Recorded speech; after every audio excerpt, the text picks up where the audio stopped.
It was 1887. A traveling salesman named George Hennessy stepped off a train in Laramie, Wyoming, carrying nothing but a leather satchel and a small folding knife clipped inside his vest pocket. 3 days later, that knife had cut rope, opened 2 crates, dressed a rabbit he caught along the trail, and settled a dispute over a length of cord, without anyone drawing blood in anger. Nobody thought this was remarkable. Every man around him carried something similar. Today, most people couldn't name a single one of the knives on this list. Some have never seen them outside a museum. A few were banned, modified, or simply replaced so thoroughly that even knife collectors argue about their original purpose. One entry near the end, number 3, wasn't primarily a weapon at all, yet it may have mattered more to everyday American survival than anything else we'll discuss. And number 1 carries a story that goes far beyond the blade itself. Let's go back. Number 25, the Congress knife. Picture a slim folding knife with 2 or 4 blades arranged symmetrically, 2 on each end, with a handle that curved gently inward at the middle, like a shallow boat hull. That curve wasn't decorative. It prevented accidental closure while working. Handles came in bone, stag, or celluloid. A well-made Congress knife in the 1870s cost around 35 cents. Merchants, farmers, and post office clerks carried it daily, something a man reached for a dozen times before noon without thinking. Most folding knives of the era had all blades on one end. The Congress design spread the weight, reducing pivot strain over years of use. Knife catalogs from companies like Schrade and Napanock featured it prominently well into the 1920s, after which single-blade designs that were cheaper to manufacture pushed it out entirely. Somewhere in its disappearance, we lost a small piece of everyday ingenuity. Number 24, the Moose knife. Hidden in barns across the rural Midwest and upper New England, you occasionally still find one. A thick, single-blade folding knife with a wide spearpoint blade and a heavy bone or staghorn handle deliberately oversized to remain comfortable through thick work gloves and brutal winters where fingers went numb fast. Loggers, trappers, and serious hunters carried it. A logging camp cook in northern Wisconsin reportedly kept one for 15 years before the blade finally cracked. He sent the handle to a cutlery shop and had a new blade fitted, because the worn grip, dark from years of grease and cold, was worth keeping. That detail tells you everything about how these objects were valued. Number 23, the budding knife. A horticultural tool with a straight blade on one side and a flat rounded spatula on the spine. Orchardists used it for budding, grafting a bud from one plant onto the rootstock of another. The spatula lifted the bark flap without damaging the cambium layer beneath. Do it wrong and the graft died. Do it right and within one season, you had a new tree producing exactly the fruit variety you wanted. In the late 1800s, American agriculture was obsessively interested in grafting, and nursery catalogs advertised dozens of apple, pear, and peach varieties that existed solely because men with budding knives had spent patient hours in orchards. Industrial propagation methods have made the handheld budding knife nearly invisible today. Antique dealers sometimes mistake them for letter openers. Number 22, the swell center jack. A 2-blade folding knife with a handle that swelled outward at the center, creating a grip that naturally fit the palm. One side held a clip-point blade for everyday cutting, the other a smaller pen blade for fine work. What made the swell center jack remarkable was its class neutrality. A farm laborer carried the same pattern as a county judge. Ivory handles dressed it up, bone dressed it down.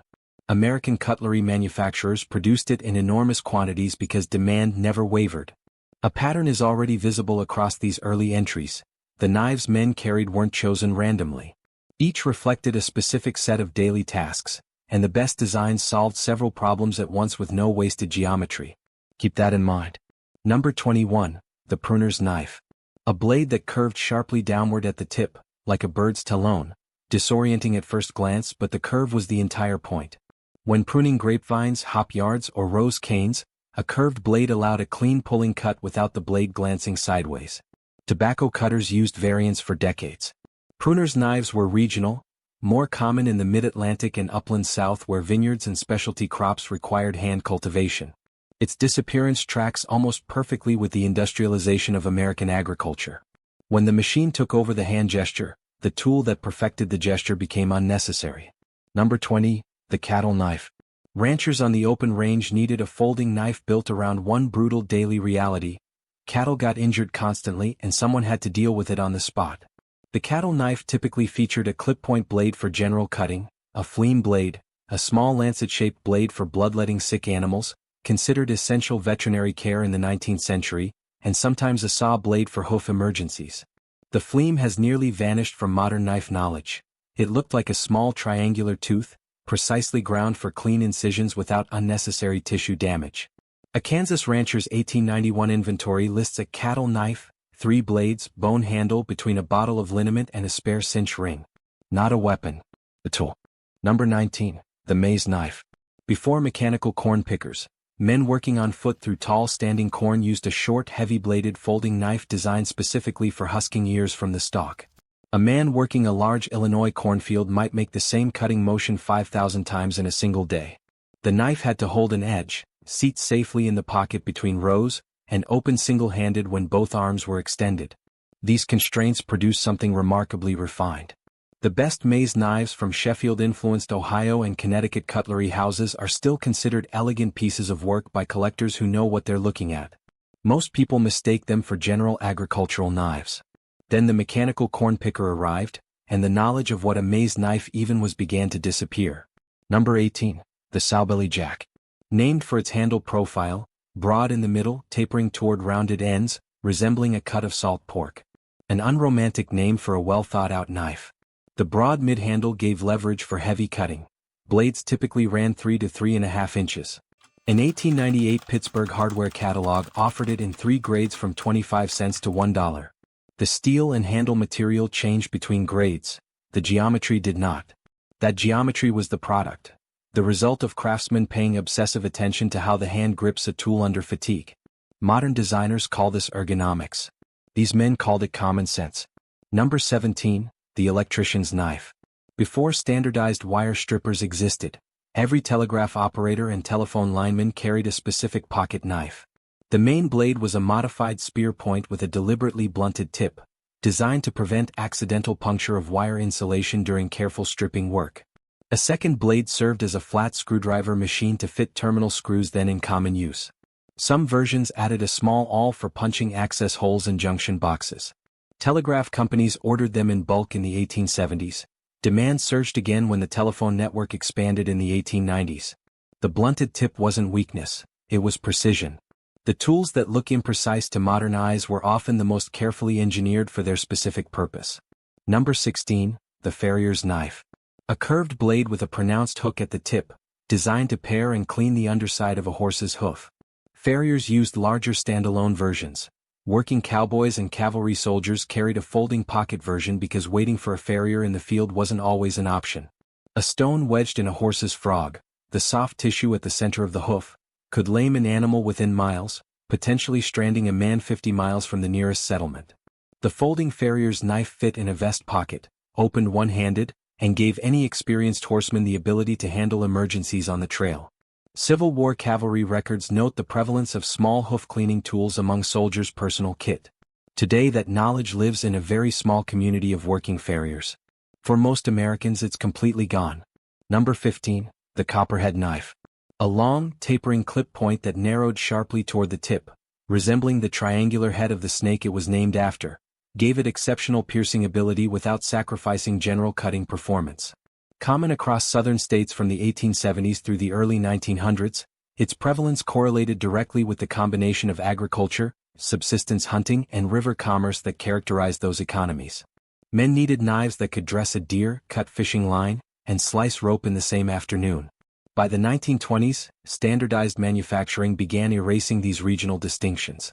The country started carrying the same blades from the same manufacturers, and something subtle was lost. The local knowledge embedded in why a particular shape worked in a particular landscape. Number 14. The tobacco knife. Tobacco cultivation was knife-dependent at almost every stage: suckering, topping, curing, stripping, each requiring a different blade motion. The dedicated tobacco knife matched its profile to this work. Typically a long thin clip point on the main blade and a secondary blade ground specifically for suckering. In the tobacco counties of Kentucky and Tennessee, a man's tobacco knife was almost as personal as his name. Boys received them as first knives. Regional makers produced patterns specific to local preferences. A traveling merchant's account from 1883 described arriving in a rural Kentucky county and being asked immediately not what he was selling, but whether he carried good tobacco knives from back east. The question told him everything about what the local economy ran on. Number 13. The senator knife. Slim, elegant, narrow enough to slide inside a breast pocket without printing through the fabric. Designed for lawyers, politicians, merchants and ministers who cut wax seals, trim document edges, and clean their fingernails between conversations. A 1872 Meriden Cutlery Catalog described their senator pattern as suitable for the gentleman's vest pocket, being of the most elegant finish consistent with practical utility, 60 cents in stag horn, $1.20 in pearl. What the senator reveals is something important about American life in this period. Even men who never performed physical labor carried pocket knives. It was a near-universal habit across every class and occupation. We've genuinely moved away from that and it's worth pausing on. Number 12, the premium stock knife. A large, heavy 4-blade folding knife designed for serious livestock work. A clip-point blade for general cutting, a sheepfoot blade for skinning without puncturing organs, a spay blade for castrating young animals and a leather punch. Men who carried premium stock knives were professionals who knew the purpose of every blade and the correct sharpening angle for each task. The spay blade alone, a small blunt-tipped blade combining biology, economics and veterinary practice in a blade smaller than your thumb, represents knowledge that passed from father to son for generations. Most of that chain is now broken. Would you know how to maintain a 4-blade working knife for livestock use today? Most people raised in the last 40 years wouldn't know where to start. Number 11, the Barlow knife. Named after an English cutlery family from Sheffield, the Barlow design arrived in America in the early 18th century and became one of the most widely carried pocket knives in American history. Mark Twain mentioned it. Huck Finn had one. Boys received Barlows as first knives. Old men kept them until they wore out. The design was deliberately simple, a long folding knife with a heavy oval bolster that added balance, and deliberately affordable. A good Barlow in the 1870s cost 15 to 25 cents, putting a working blade in the hands of every man and boy regardless of income. What the Barlow represents isn't just a knife pattern. It's the democratization of a tool, the idea that self-sufficiency shouldn't be a luxury. That idea once seemed obvious. It no longer does. Number 10, the muskrat knife. Named not for the animal but for the slim, streamlined handle silhouette that early collectors thought resembled a swimming muskrat from above. 2 long clip-point blades, one on each end, no secondary blade types, pure cutting geometry. Trappers working mink, muskrat, and otter favored it because larger knives risked damaging valuable pelts. The 2-blade symmetry let a man flip the knife and continue working when one blade got sticky with fat, without stopping to close one and open another. A small but meaningful advantage when processing dozens of animals in the cold. Subsistence trapping continued across the upper Midwest and rural New England well into the 20th century, and men in those regions knew exactly what a muskrat knife was and why it outperformed every alternative for their work. Number 9, the Texas Toothpick. A long, slim folding knife, sometimes reaching 5 or 6 inches open, with a needle-sharp tapering blade coming to an almost surgical point. A gentleman's knife in the South and Southwest, carried with deliberate style, and the name was partly serious and partly ironic in the way Southern men often were about things they valued. Practical use dominated, cutting rope, slicing food, trimming leather. But the slim profile also communicated something. A man who carried a Texas toothpick cared about how things looked. The pattern you carried told people something about who you were, where you came from, and what kind of man you considered yourself to be. That language has been almost entirely lost. We've forgotten the vocabulary. Number 8, the physician's knife. American frontier medicine was practiced far from hospitals, far from trained surgeons, and far from reliable supply chains. Country doctors and military physicians carried a folding knife as a surgical instrument, a blade ground to extreme fineness with hollow ground bevels producing sharpness rarely seen in working knives. Handles were smooth bone or ebony, chosen for their ability to be sterilized. European surgeons of the same period used fixed blade lancets requiring separate carrying cases. American practitioners, facing the realities of horseback travel and frontier conditions, adapted the folding knife concept to create a surgical instrument that fit in a coat pocket. Some are documented in Civil War surgical records, used during field amputations in the most demanding conditions imaginable. What they reveal about the people who used them: competence under pressure with whatever was at hand. Number 7, the crooked knife. Few people outside a narrow band of New England woodworkers have ever heard of this pattern. Adapted from a fixed blade tool used extensively by Wabanaki and other northeastern native peoples for shaping wood, carving canoe ribs, and crafting tool handles, the blade curved to one side, allowing a pulling motion that gave far more control than a pushing stroke when carving along the grain of hardwood. European woodworkers who encountered this technique in the 17th and 18th centuries recognized its superiority and adopted it. By the 19th century, Maine and Quebec craftsmen building traditional canoes and snowshoes used crooked knives extensively, with folding versions appearing for portability. The knowledge embedded in this tool crossed cultural boundaries over centuries, carried in different pockets by different hands, each contributing something to what the blade became. Most of us trace our knowledge back to somebody. The crooked knife traces back through centuries of craft exchange we've mostly forgotten to acknowledge. Number 6. The Hawkbill Lineman's Knife. The men who strung electrical wire across mountains and deserts between 1880 and 1920 carried a knife with a blade that curved sharply downward at the tip, allowing a controlled downward slice rather than a forward thrust. When you're working 40 feet up a utility pole with both hands occupied and one knee locked against the wood for balance, the geometry of your knife matters enormously.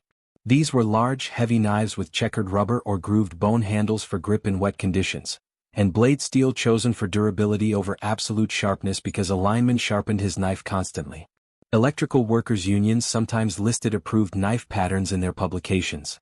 Experienced linemen recommended specific models to apprentices.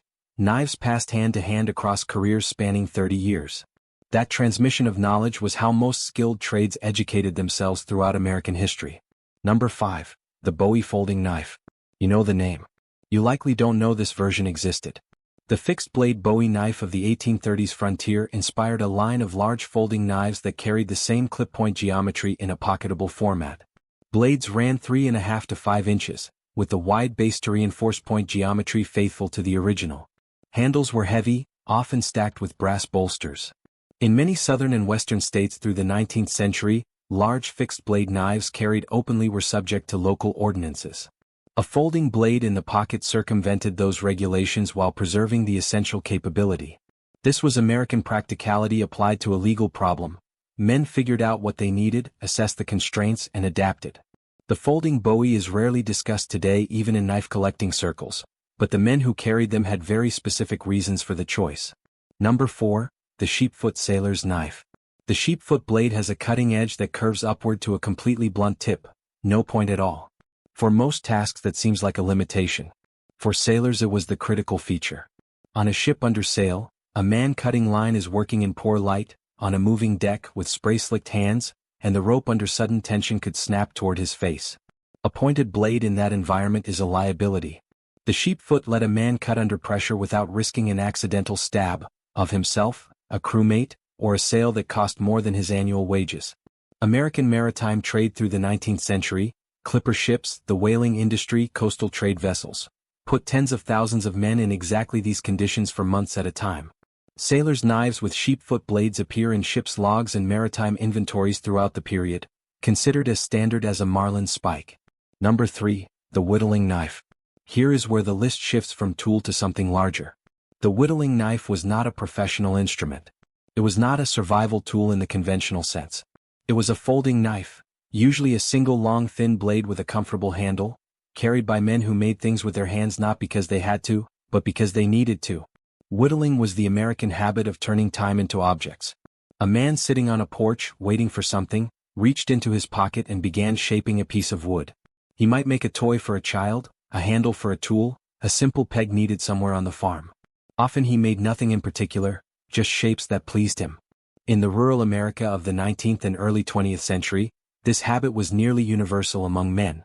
Boys watched fathers whittle and learned without being taught. A Pennsylvania German almanac from 1879 noted that, "A man who cannot whittle has missed something essential about how to sit still without going mad." Number 2. The Mule Skinner's Knife.